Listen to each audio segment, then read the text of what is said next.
保羅喺羅馬書8章30節入面列出得救嘅階段，呢度咁樣講：預先所定下嘅人，又召他們來；所召來嘅人，又稱他們為義；所稱為義嘅人，又叫他們得榮耀。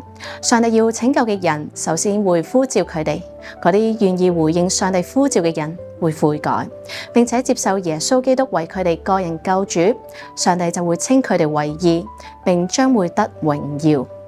喺呢一度，保羅講佢哋已經得着榮耀，意思係未來嘅應許已經喺而家實現咗啦。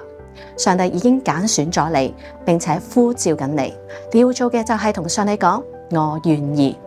上帝呼召你啊，請你回應佢啊！上帝無論如何都會拯救你。